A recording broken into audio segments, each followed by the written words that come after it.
ladies and gentlemen. This is Rick Barnett, and we are live at Ivy Gate Studio. Of course, Thomas Kinkade, the world's most collected artist, about to unveil the newest in Disney masterpieces. And Tom, what's different about Princess and the Frog, the movie, compared to the other Disney movies that we've seen? Well, what's fun is, first of all, to welcome people into my studio, because you think about it, every artist works on a project and you get excited about it. But the goal, the end game for me has always been, I want to unveil that painting, actually show it to people.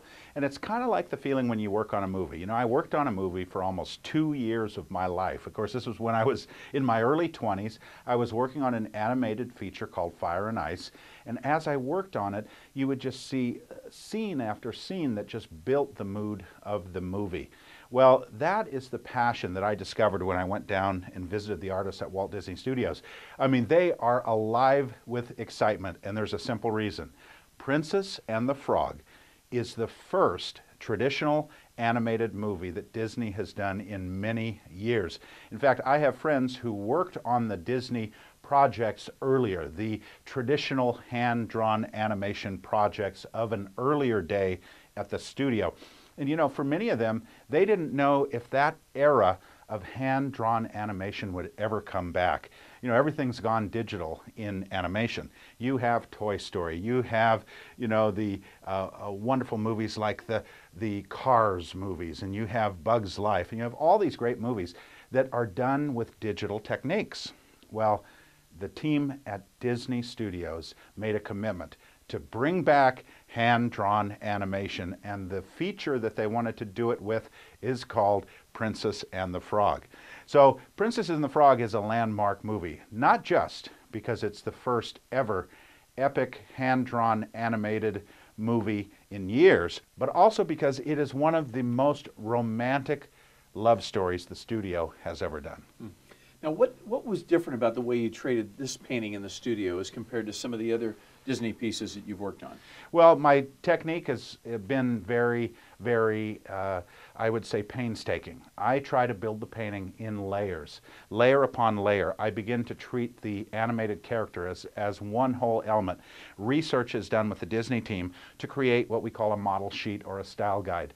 That informs the dimensions of the figures. It helps me to get the color right. It helps me to get the sense of detailing on the costumes the characters wear. These elements are all behind the scenes. You know, as I'm working on the painting, you're developing the elements simultaneously. The characters, the setting, the scenery, and in this case, the beautiful paddle wheeler that is making its way up the river. Those are all elements featured in the movie. And you know, everybody, of course, would love to be in the studio and watching you work live on the painting. Give us an idea. I know this is a question that a lot of the collectors have. Give us an idea of, when you say layers, how many layers does a painting like this have? Well, we do a lot of the work initially with digital technology. We try to create a color scheme. The sketch techniques that we use are similar to those used in the animation film industry or in the matte painting industry. We create the painting step by step, first from information that we gather from the Disney Studios itself, and then I begin to set at work in my studio, trying to fashion a mood to the image. The whole element of the painting that stands out when I create a Thomas Kinkade Disney tribute painting is the mood, the coloration. I try to make the painting breathe as the kind of environment you just feel charmed and you feel enchanted when you look at it. You know, you want to step into that world. I have said this to many people, but when I started work on this project, I began to think about all those Disney designers who grew up going to Disneyland as kids. And when they set about creating a New Orleans setting for an animated feature, you know what they were thinking back on. They had all those memories as kids, going to Disneyland, going to New Orleans Square, seeing the riverboat come up, you know, the old haunted mansion sitting on the hill, Pirates of the Caribbean, the Spanish moss hanging off the trees. You know, these are elements that excited me as a kid. And so to get the chance to work on a feature actually set in New Orleans, I got to think that would have been a thrill of a lifetime for all these animators. Oh yeah, when I look at this piece, it looks like I'm on Tom Sawyer Island looking across over to Disneyland. Well, it's those beautiful live oak trees that they have with the Spanish moss hanging over everything. There's also a fun element, which is the element of the fireflies. You know, you go on the Pirates of the Caribbean ride, and you see those little twinkling fireflies as you go through the bayou. I've been down in New Orleans. I've been in the bayou. I love fireflies because it sets a mood that we just don't get out in California in quite the same way. The sun begins to set, the evening is warm, and you see those little twinkling fireflies. Well, in the movie, there's a whole colony of fireflies that are making their way across different elements in the movie, and they become characters in the story. There's an old firefly named Ray, and he sort of is the voice of wisdom. He's a narrator who tells you different things about the story. So here we see Ray up here on the top left, and the fireflies have descended down into the swamp flowers, and you see all these blooms down here in the foreground. They're glowing. That's because the fireflies want to make their home inside a flower. Sounds like a different version of Jiminy Cricket. Yes. So tell us about working with the filmmakers, John Musker and Ron Clements. I mean, what was that like? Well, these guys are brilliant. I mean, they're visual stylists who understand the tradition of Disney animation.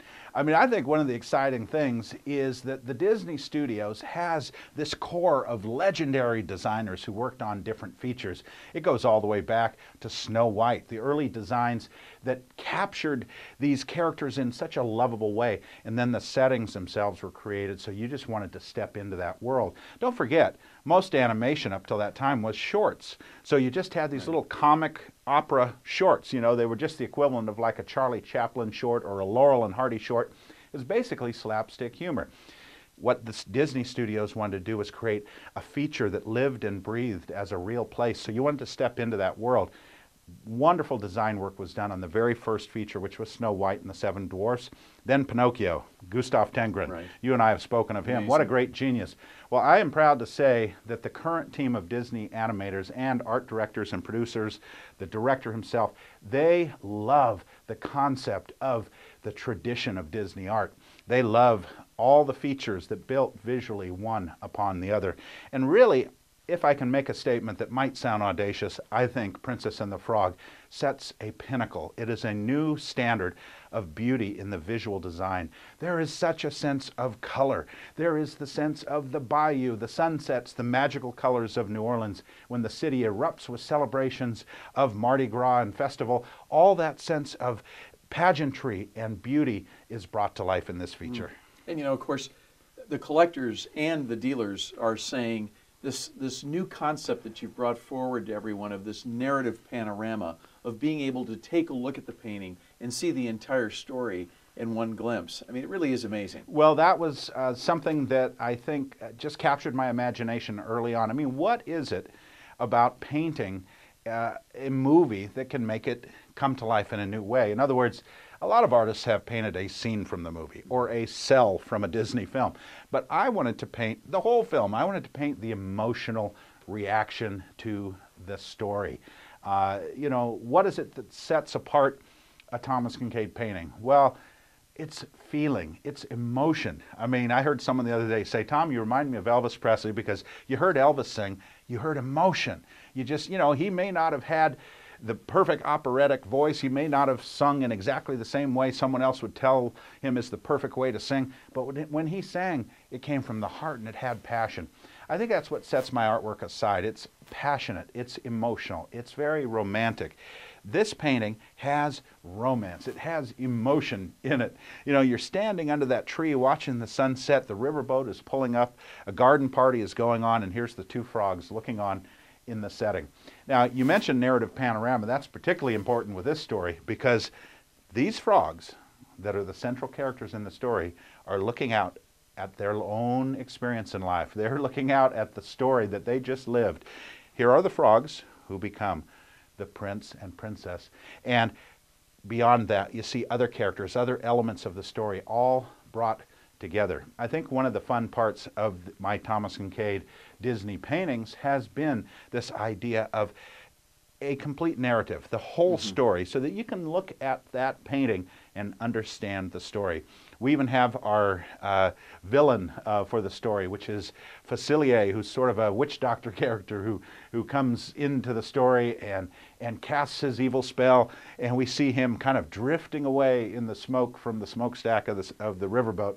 You know, every element, the good, the bad, and the whole story, the love story itself, brought to life in a single image. And Tom, you seem I mean, with this now, the fifth in the Disney, sort of Disney characters, obviously the first two being the Disney 50th anniversary piece of Disneyland and the 35th anniversary piece of Disney World, and now the first in the Disney Discoveries collection. How would you, when you look at this piece, how do you position it in your overall career? I mean, looking at it from that perspective. Well, I think this is the strongest statement of mood of any of my Disney celebration paintings. The 4 paintings I did in the Disney Dreams collection so far all tell a story of a classic feature. So we bring to that story, you know, our memories of Snow White or Pinocchio or Peter Pan. We have those memories and we've experienced it, but this is a brand new story. So when I painted this one, I thought scenically, I wanted the painting to be its own statement of beauty. It wasn't just one that we've seen because we know the story. For many of us, the Princess and the Frog story is going to be brand new when we see the movie. That's right. I mean, it isn't a movie we grew up with. We haven't seen it dozens of times. This is a brand new discovery. Mm-hmm. And that's why I call the collection the Disney Discoveries Collection. So just like the Disney Dreams grouping of paintings will form an entire collection that fits together, celebrating those classic movies, this collection, Disney Discoveries, will be a series of paintings that are connected together, celebrating the classics of the future, the new paintings of new features that are just being experienced by people for the first time. So when you look at Princess and the Frog, my goal with this painting was to make it romantic, make it inviting. You may not know who Louis is, the character down there, the crocodile that's playing the trumpet. You may not know who Firefly Ray is, or Facilier, or Prince Naveen and Princess Tiana. You may not know the story itself, but you will be drawn into that image. You're going to see the sense of romance. You're going to know that this is an exciting adventure waiting to happen. And Tom, we know, in sort of wrapping this up, we know that Disney Dreams is going to have 12 pieces in the collection.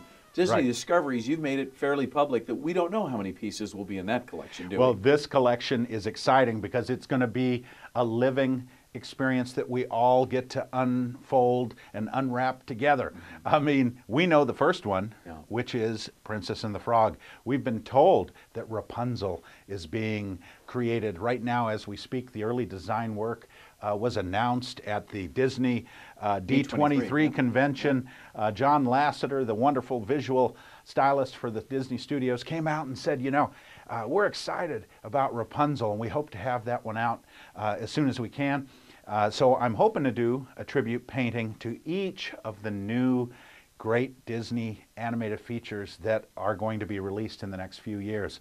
I think the collection will feature several different paintings, and the collection will be an ongoing document of these new classics that Disney is creating. I'm just thrilled, Rick, because I'm part of this process. I get to work alongside the designers to craft these images and share them with the public right as the movies are being created. And you know, the one thing that we know for certain, there are 4 pieces so far in the Disney Dreams collection.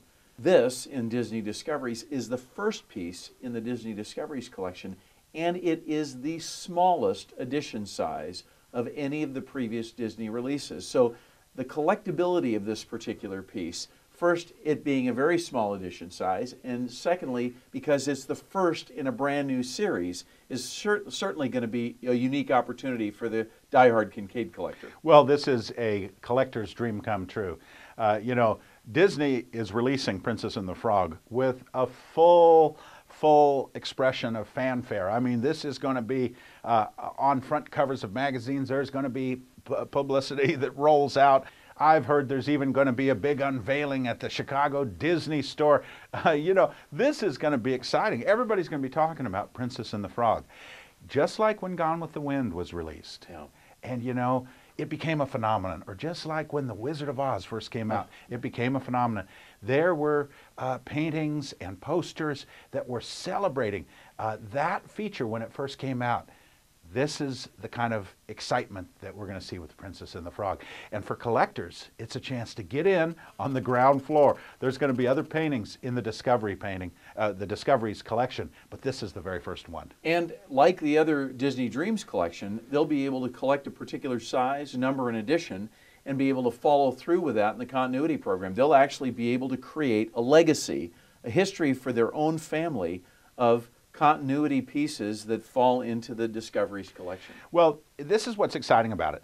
You purchase your first piece in the Discoveries collection, you're taking part in a bit of history. And then, as you say, it is a legacy that can grow. Now, this series will be limited by the simple fact that Disney is creating these movies very painstakingly. They're slow to create. These are hand-drawn animated features. There's a lot of work that goes into these. So usually they will release one of those about once a year. So as the movies are released, I hope to pay tribute through my Disney Discoveries collection. But you know, Rick, there's only one first painting, and this is it. The first painting in the series. Now, when I worked on this painting, I was aware of one thing. Collectors are going to get excited because there is a sense of mood and color to the painting, but it's also exciting because of New Orleans.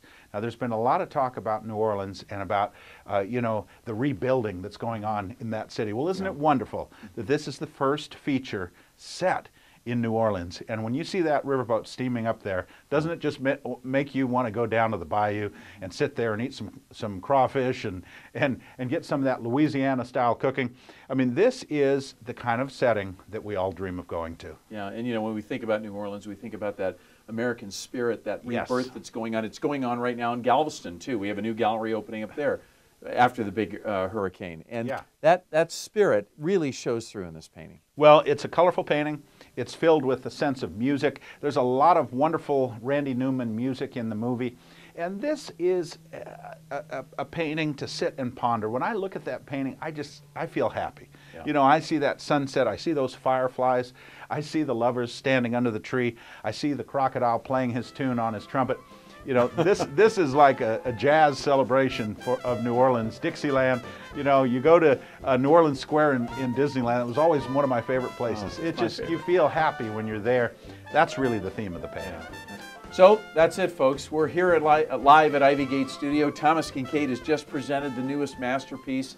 And you collectors, you're going to want to talk to your dealers about the editions and the sizes, the numbers that are available. This is going to be an instant sellout. The dealers have received an allocation. That allocation is very limited. We expect very quick sellout on this, and so you'll want to make sure and get your name on the list before no other pieces remain. And Tom, I've just got to say, as a tribute to what you've been able to do with Disney, one of our collectors said, in an admiring way, that it looks as if Thomas Kinkade has created the storyline and Disney created the movie from it. And I've got to tell you, it is absolutely amazing to look at your newest narrative panorama. Well, it's an exciting collaborative process. I mean, the fun part about working with the people at Disney, there's no shortage of creative people. No, I mean, everyone there shares that vision, shares that excitement. But you know, it's month by month that they keep working on the movie, and as the excitement builds, it just keeps getting better. Well, that happened with this painting. I got to say, I started in sketching it, and then I started putting the detail in. I think one of the breakthroughs came when I realized how reflective the surface of that river was, and all those lights sort of twinkling and reflecting down. You know, it just keeps getting better. And I think this Princess and the Frog painting is my best Disney yet, and I hope everyone out there will agree. Thanks a lot, folks. Bye-bye now.